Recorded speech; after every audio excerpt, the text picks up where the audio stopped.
सभी विद्यार्थियों का एसपी चिल्ड्रन एकेडमी रावला मंडी के ऑनलाइन प्लेटफॉर्म पर स्वागत है। कक्षा 10 विषय सामाजिक विज्ञान और अध्याय चल रहा है छठा, जिसमें हालांकि हम इस पाठ को पूरा पढ़ चुके हैं, लेकिन अब कुछ चीजें आपको, जैसे मैंने कल क्या बताया था, राष्ट्रपति के बारे में बताया था। पूरा राष्ट्रपति हमने क्लियर कर लिया। वर्तमान में हमारे राष्ट्रपति है रामनाथ जी कोविंद, प्रथम राष्ट्रपति डॉक्टर राजेंद्र प्रसाद और प्रथम महिला राष्ट्रपति प्रतिभा देवी पाटिल। ये सारी हमने चर्चा कर ली। अब हम बात करते हैं, उसके बाद आता है उपराष्ट्रपति। कौन आता है? उपराष्ट्रपति के बारे में थोड़ी सी चर्चा, छोटा सा ही है उपराष्ट्रपति, तो थोड़ी सी चर्चा करते हैं। उपराष्ट्रपति संविधान का अनुच्छेद 63, संविधान का अनुच्छेद 63 के तहत भारत में एक क्या होगा? उपराष्ट्रपति होगा।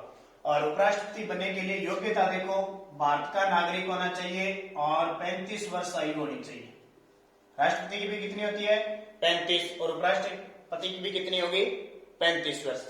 अब उपराष्ट्रपति का निर्वाचन कैसे होता है? देखो, हमने राष्ट्रपति में क्या पढ़ा?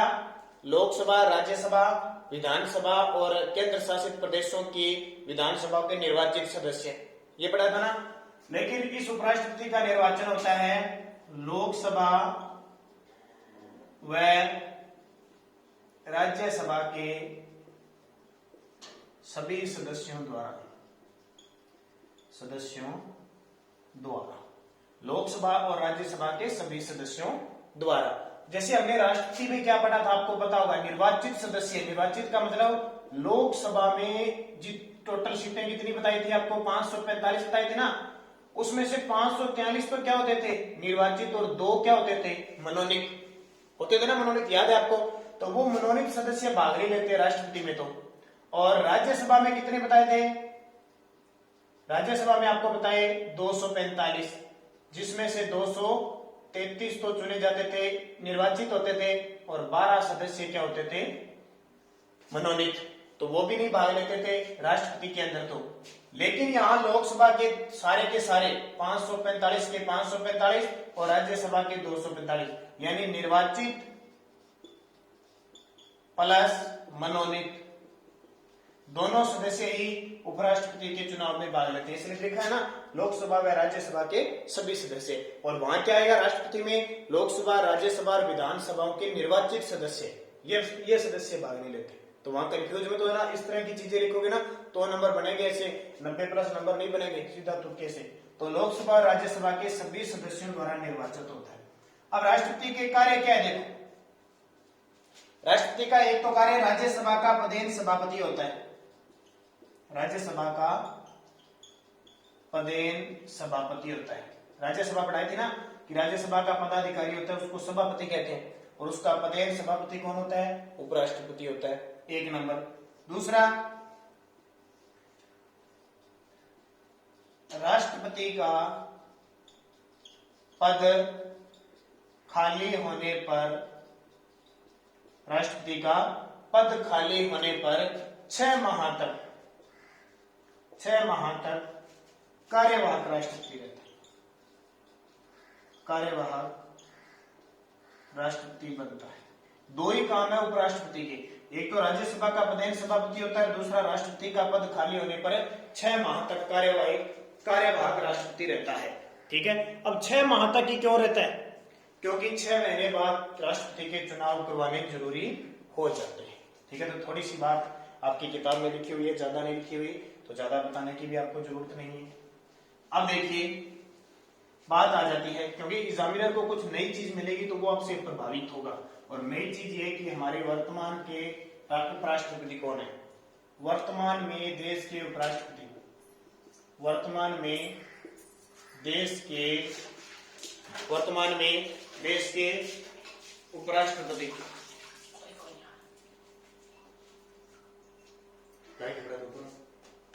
वर्तमान में देश के उपराष्ट्रपति, तो उपराष्ट्रपति है वर्तमान में एम वेंकैया नायडू।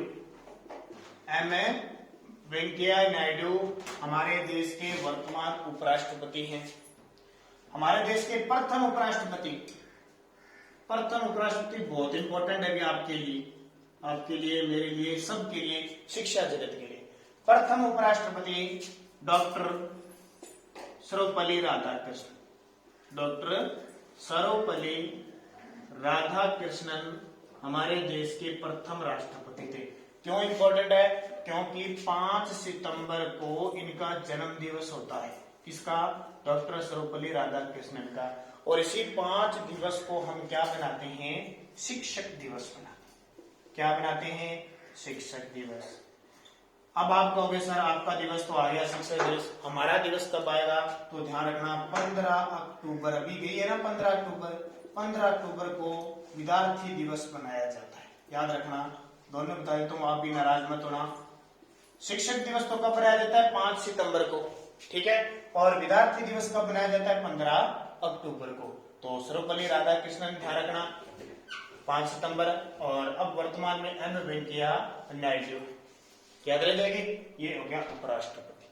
साथ साथ में, हालांकि मैंने इनको आपको पढ़ा दिया, लेकिन फिर भी आपको पता चलना चाहिए कि ये चीजें है क्या। थोड़ी थोड़ी बोर्ड पे पता लग जाएगी ना, तो आराम से आप याद कर सकते हैं। इसके बाद में आपके टॉपिक दे रखा है मुख्यमंत्री और उसकी मंत्री परिषद। शॉर्टकट में बता देता हूं, ज्यादा इंपॉर्टेंट नहीं है, इंपॉर्टेंट है फिर भी। हाँ सॉरी, प्रधानमंत्री और उसकी मंत्री परिषद। मुख्यमंत्री तो अगले पार्ट में पढ़ेंगे। प्रधानमंत्री व उसकी मंत्री परिषद। इसके 2 अनुच्छेद याद करने, 74 और अनुच्छेद 75। अनुच्छेद 74 और अनुच्छेद 75। अनुच्छेद 74 में क्या दिया गया है? अनुच्छेद 74 में यह दिया गया है कि राष्ट्रपति को सहायता देने के लिए, राष्ट्रपति को सहायता देने के लिए, राष्ट्रपति को विधिक कार्यों में, यानी कानूनी कार्य होते हैं सारे, विधिक कार्यों में सहायता देने के लिए एक मंत्री परिषद होगी। एक मंत्री परिषद होगी जिसका प्रधान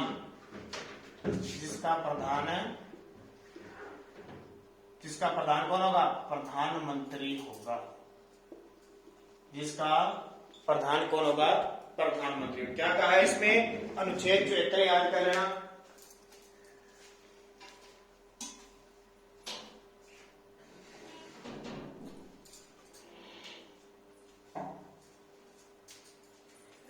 अनुच्छेद 74, राष्ट्रपति को विधिक कार्यों में सहायता देने के लिए एक मंत्री परिषद होगी जिसका प्रधान प्रधानमंत्री होगा। आपको पता है राष्ट्रपति को क्यों सहायता करने के लिए? क्योंकि अनुच्छेद 53 पढ़ा था ना, अनुच्छेद 53 में हमने पढ़ा था कार्यपालिका का प्रधान कौन होता है? कार्यपालिका का प्रधान कौन होता है? राष्ट्रपति होता है। लेकिन इसके सारे काम करता कौन है? प्रधानमंत्री और उसकी मंत्री परिषद करती है। क्यों करती है? इस बात से पता चलता है। अनुच्छेद 74, राष्ट्रपति को विधिक कार्यों में सहायता देने के लिए एक मंत्री परिषद होगी जिसका प्रधान कौन होगा? प्रधानमंत्री। आ जाए ना, प्रधानमंत्री और उसकी मंत्री परिषद है। अनुच्छेद 75 क्या कहता है? देखो, राष्ट्रपति इस मंत्री परिषद के नेता प्रधान की नियुक्ति, राष्ट्रपति प्रधानमंत्री की नियुक्ति करता है। तो आपसे पूछे प्रधानमंत्री क्या होता है? निर्वाचित होता है, मनोनीत होता है, नियुक्त होता है? तो प्रधानमंत्री हमेशा क्या होता है? नियुक्त होता है। तो राष्ट्रपति प्रधानमंत्री की क्या करता है? नियुक्ति करता है। राष्ट्रपति प्रधानमंत्री की नियुक्ति करता है। अनुच्छेद 74 और 75 याद। अब आ जाती है प्रधानमंत्री। तो प्रधानमंत्री को नियुक्त तो कर देता है राष्ट्रपति। प्रधानमंत्री को शपथ कौन दिलाता है? तो भी राष्ट्रपति दिलाता है। प्रधानमंत्री त्याग पत्र किसको देता है? वो भी राष्ट्रपति को देता है। प्रधानमंत्री को हटाने का अधिकार किसको है? वो भी राष्ट्रपति। सारे काम राष्ट्रपति से जुड़े हैं, क्योंकि प्रधानमंत्री सारे काम किसकी करता है? राष्ट्रपति करता है। तो शपथ राष्ट्रपति दिलाएगा, त्याग पत्र राष्ट्रपति को देगा, हटाएगा भी कौन? राष्ट्रपति। ठीक है। फिर प्रधानमंत्री को नियुक्त कर दिया राष्ट्रपति ने, फिर ये प्रधानमंत्री क्या करेगा? अपनी मंत्री परिषद तैयार करेगा। मंत्री परिषद के अंदर मंत्री होंगे। उन सब मंत्रियों की नियुक्ति भी कौन करता है? राष्ट्रपति करता है। लेकिन मंत्रियों में विभागों का बंटवारा कौन करता है? विभागों का बंटवारे का मतलब क्या हो? विभागों के बंटवारे का मतलब क्या हुआ कि किसको कौन सा पद देना है, किसको गृह मंत्री बनाना है, किसको वित्त मंत्री बनाना है, ऐसे सारे पद दिए जाते हैं प्रधानमंत्री के।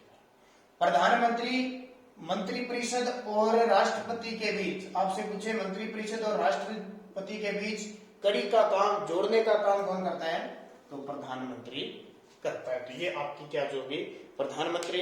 और छोटी मोटी बातें हैं, थोड़ी बहुत कार्य वगैरह है तो वो तो आप अपने आप पढ़ सकते हो, उसमें कुछ बातें नहीं है, क्योंकि समझने की बात। आपसे पूछे प्रधानमंत्री बनने के लिए योग्यता क्या होती है, तो ध्यान रखना प्रधानमंत्री लोकसभा में बहुमत दल के नेता, लोकसभा में बहुमत दल के नेता को प्रधानमंत्री नियुक्त करता है। राष्ट्रपति अगर लोकसभा में बहुमत है ना, उस दल के नेता को प्रधानमंत्री नियुक्त करता है। और वैसे क्योंकि वो सांसद बनता है, वो राज्यसभा से बन सकता है, लोकसभा से बन सकता है, ठीक है। बहुमत दल का नेता होना चाहिए प्रधानमंत्री, वो चुना जाएगा। और दूसरा, राष्ट्रपति जब लोकसभा भंग हो जाती है तो प्रधानमंत्री अपने आप हट जाता है। तो वर्तमान प्रधानमंत्री को तो आप जानते हो, नरेंद्र मोदी, ठीक है। वर्तमान, पहले कौन थे, प्रथम प्रधानमंत्री, तो प्रथम प्रधानमंत्री थे पंडित जवाहरलाल नेहरू। जवाहरलाल नेहरू, पंडित जवाहरलाल नेहरू हमारे देश के प्रथम प्रधानमंत्री थे। उसी प्रकार सारी मंत्रिपरिषद याद करनी है, जो काम प्रधानमंत्री के हैं वही इनके साथ जुड़कर मंत्रिपरिषद के हैं। बस एक याद रखना, 91वें संविधान संशोधन, 91वें संविधान संशोधन 2003 के तहत कुल लोग यानी कुल संख्या का 15% से अधिक नहीं होनी चाहिए। मान लो लोकसभा की जितने सीट है ना, उसका 15%, जैसे आपको बताया तो मैं, हमारी केंद्र सरकार है वो 82 मंत्रियों से ज्यादा नहीं बना सकती, क्योंकि लोकसभा में 545 सीटें हैं, उसका 15% कर लो आप कितना है, तो 15 5 75, 15 चौको 60, यानी 82 पॉइंट कुछ आ जाएगा। तो 82 से ज्यादा मंत्री नहीं बना सकते। तो ये सारे मंत्रिपरिषद के काम होते हैं जो राष्ट्रपति वाले करते हैं। बाकी इनको पढ़ लेना, छोटी मोटी बात मैंने आपको बता दी।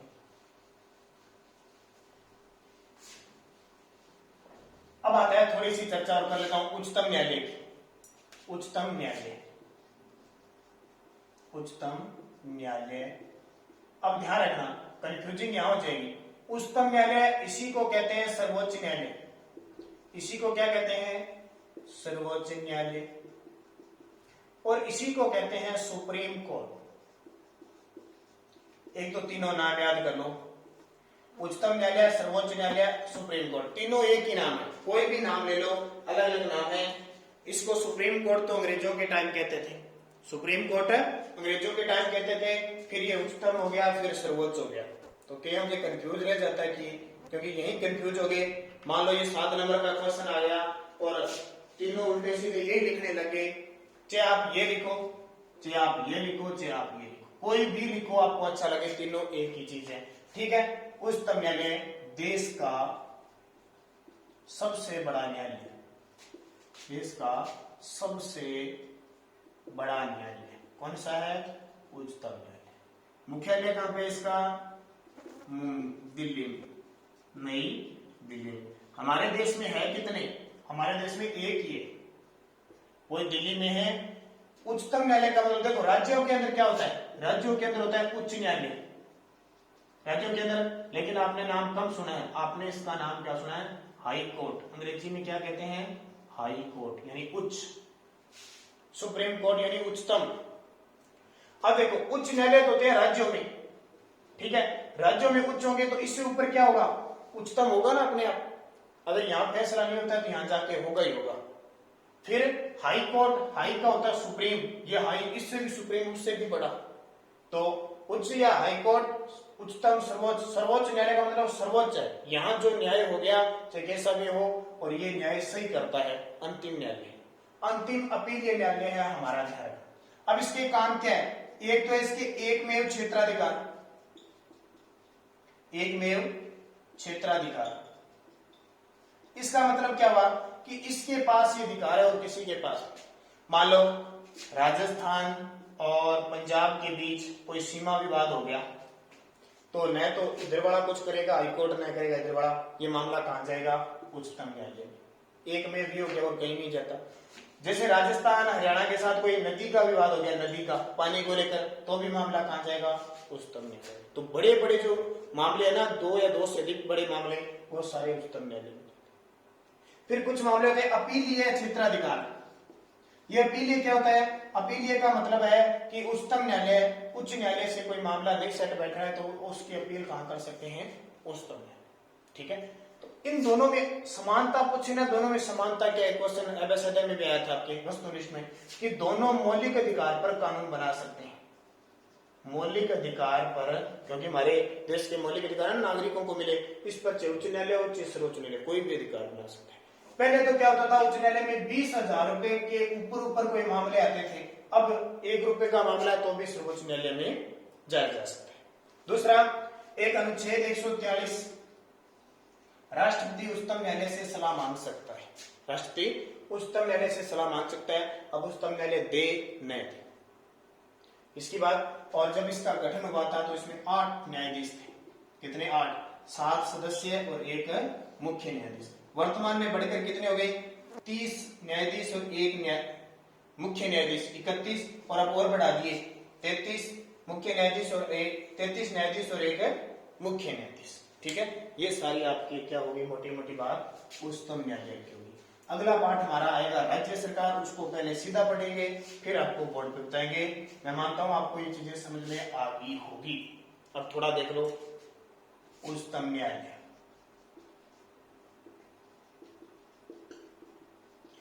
एक तो होगा मुख्य न्यायाधीश। क्या होगा?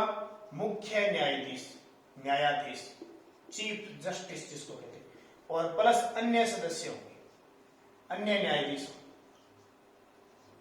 ठीक है, अब इनकी नियुक्ति कैसे की जाती है?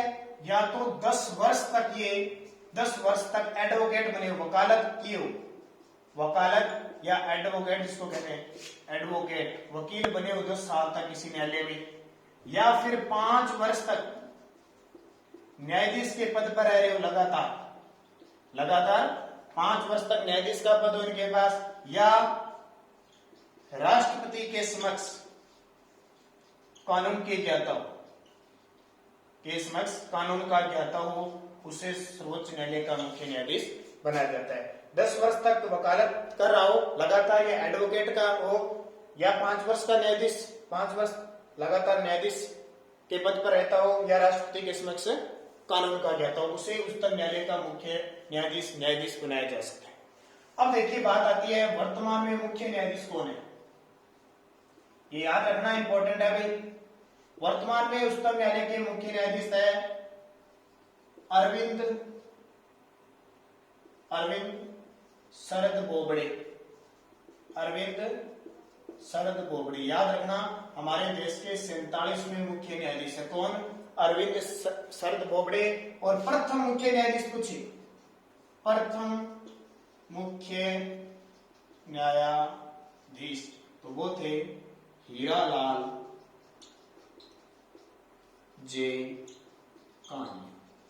हीरालाल जे कानिया हमारे देश के प्रथम मुख्य न्यायाधीश थे। अरविंद शरद बोबड़े 47वें मुख्य न्यायाधीश। ये हो गया आपका उच्चतम न्यायालय, सर्वोच्च न्यायालय, सुप्रीम कोर्ट, पूरा हो गया केंद्र सरकार जिसमें हमने संसद पढ़ी, लोकसभा, राज्यसभा, राष्ट्रपति, फिर हमने प्रधानमंत्री, उपराष्ट्रपति और ये उच्चतम न्यायालय पढ़ लिया। तो क्लियर हो गया। इसको 2-3 बार पढ़ना भी, यहाँ से क्वेश्चन आने के पूरे चांस होते हैं, तो बढ़िया तरीके से इसको क्लियर करना ताकि किसी भी प्रकार की समस्या नहीं आए, क्योंकि निश्चित रूप से यहाँ से बड़ा प्रश्न आने वाला है। और ये क्वेश्चन, क्योंकि बड़े बड़े क्वेश्चन जो रसगुल्ले होते हैं, तो रसगुल्लों को तो छोड़ना ही नहीं है। रसगुल्ले गए तो समझ लो स्वाद गया, क्योंकि दीपावली आने वाली है, दशहरा आ गया, रसगुल्ले खाने हैं ना, तो रसगुल्लों पे ये रसगुल्ले बढ़िया तरीके से याद करना। बाकी जल्द आप क्लास में भी आ रहे हो, जल्दी एसएसटी की जब कभी क्लास लगेगी आपको स्पेशल मैं पढ़ाऊंगा, उस क्लास में आपको फिर एक बार बोर्ड पे आपके सामने फेस टू फेस में समझाऊंगा, ताकि कोई दिक्कत आपको, जहां तक अभी भी दिक्कत नहीं आएगी। अगर पढ़ोगे उसको बढ़िया तरीके से तो दिक्कत नहीं आएगी, नहीं पढ़ोगे तो दिक्कतें ही दिक्कत है जिंदगी में। आपको पता है मुश्किल बहुत होती है, लेकिन मुश्किल का सामना उसको हल करने से होता है। तो बढ़िया तरीके से, क्योंकि कोरोना महामारी के बीच आपको बढ़िया तैयारी करनी है, एकजुटता दिखानी है। धन्यवाद।